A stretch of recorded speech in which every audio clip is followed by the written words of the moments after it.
বরগুনার বেতাগীতে বিএনপির দুই গ্রুপের সংঘর্ষে পুলিশসহ আহত ২০ জন। মোহাম্মদ সোহরাব হোসেনের তথ্য ও ভিডিওচিত্রে বিস্তারিত। বরগুনার বেতাগীতে বিএনপির দুই পক্ষের আধিপত্য বিস্তারকে কেন্দ্র করে সংঘর্ষের ঘটনা ঘটেছে। এ ঘটনায় পুলিশসহ অন্তত ২০ জন আহত হয়েছে। বরগুনার বেতাগী গার্লস স্কুল অ্যান্ড কলেজে ক্রীড়া ও সাংস্কৃতিক অনুষ্ঠানে বিএনপির দুই পক্ষের মধ্যে সংঘর্ষের ঘটনা ঘটে। জানা যায়, উপজেলা বিএনপির সাবেক সভাপতি শাহজাহান কবির ও তার ছেলে উপজেলা ছাত্রদলের আহ্বায়ক শোয়েব কবিরের সঙ্গে উপজেলা বিএনপির আহ্বায়ক মোহাম্মদ হুমায়ুন কবির মল্লিক ও তার সমর্থকদের মধ্যে এ সংঘর্ষ বাধে। এ বিষয়ে বেতাগী গার্লস স্কুল অ্যান্ড কলেজের অধ্যক্ষ মোহাম্মদ শাহিন বলেন, ছাত্রদলের সভাপতি শোয়েব কবিরের ওপর আক্রমণ হলে তার সমর্থকরা কলেজে হামলা চালায় এবং ভাঙচুর করে। সংঘর্ষের সময় দুই পক্ষ দেশীয় অস্ত্র নিয়ে একাধিকবার ধাওয়া পাল্টা ধাওয়া চালায়। এতে উভয় পক্ষের ১৫ জন আহত হয়।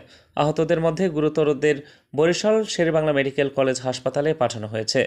বাবু মল্লিক, উপজেলা বিএনপির আহ্বায়ক মোহাম্মদ হুমায়ুন কবির মল্লিকের ভাই বলেন, অনুষ্ঠানের ব্যানারে নাম না থাকায় সাবেক উপজেলা চেয়ারম্যান শাহজাহান কবির ও তার ছেলে শোয়েব লোকজন নিয়ে হামলা চালায় বলে জানান তারা। উপরে যে হামলা হয়েছিল, আওয়ামী লীগ যে হামলা করেছে, ঘর বাড়ি ভাঙচুর, তো আমার তো এই সমস্ত স্বাভাবিক ক্ষুদ্র জিনিস নিয়ে মন খারাপ করার কিছু নাই।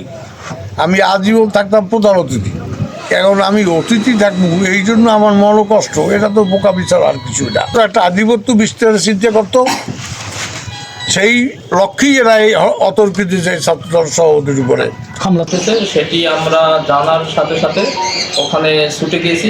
ছুটে যাওয়ার পরেই দুই পক্ষকে আমরা শান্ত করার চেষ্টা করেছি। পরে পুলিশ এবং নৌবাহিনীর উপস্থিতিতে দুই পক্ষই শান্ত হয়েছে এবং যার যার পথে শেষে চলে গেছে। অফিসার ইনচার্জ বেতাগী থানা বরগুনা।